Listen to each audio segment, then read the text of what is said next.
ముఖ్యాంశాలు.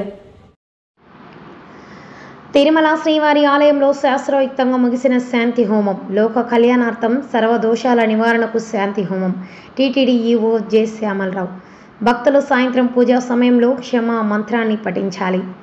లడ్డు ప్రసాదాలు ఇతర నైవేద్యాల పవిత్రత దైవత్వాన్ని పునరుద్ధరింపజేసేందుకు సోమవారం ఉదయం తిరుమల శ్రీవారి ఆలయంలోని బంగారు బావి చెంతగల యాగశాలలో వైఖానస ఆగమయుక్తంగా శుద్ధి శాంతి హోమాలను టీటీడీ నిర్వహించింది. శాంతి హోమం ముగిసిన అనంతరం ఆలయ వెలుపల టీటీడీ ఈవో జె శ్యామలరావు, అదనపు ఈవో సిహెచ్ఎస్ వెంకయ్య చౌదరితో కలిసి మీడియాతో మాట్లాడుతూ శ్రీవారి ఆలయంలో ఉదయం 6 గంటల నుండి 10 గంటల వరకు ఋతుకులు వాస్తు శుద్ధి కుంభజాల సంప్రోక్షణ నిర్వహించారని, ఈ శాంతి హోమం ద్వారా భక్తులు లడ్డు ప్రసాదం మరియు నైవేద్య నాణ్యతపై తమకున్న భయాలను మరియు అపోహలను పక్కన పెట్టొచ్చని అన్నారు. అనంతరం ఆలయ ప్రధాన అర్చకులు శ్రీ వేణుగోపాల దీక్షితులు, ఆగమ సలహాదారులు, మొహరనగరం ఆచార్యులు వారు మాట్లాడుతూ యాగశాలలో సంకల్పం, విశ్వకేన ఆరాధన, పుణ్య వాహచనం, వాస్తు హోమం, కుంభ ప్రతిష్ట, పంచగవ్య ఆరాధన తదితర వైదివ్య కార్యక్రమాలు నిర్వహించినట్లు తెలిపారు. పూర్ణాహుతి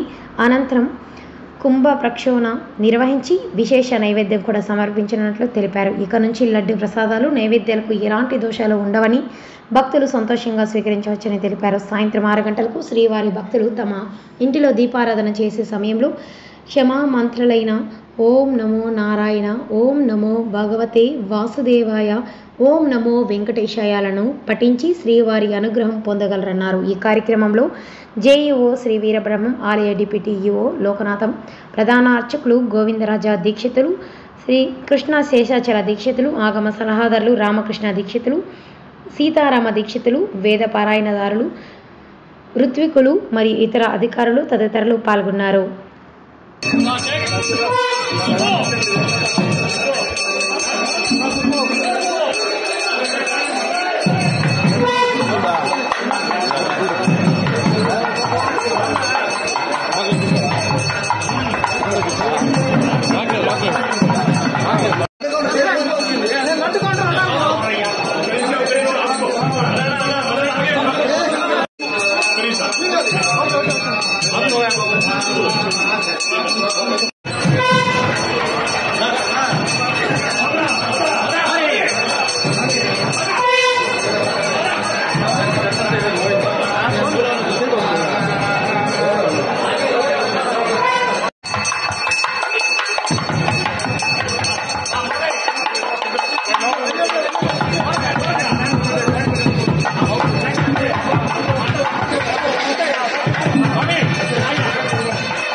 फोन दे स्वामी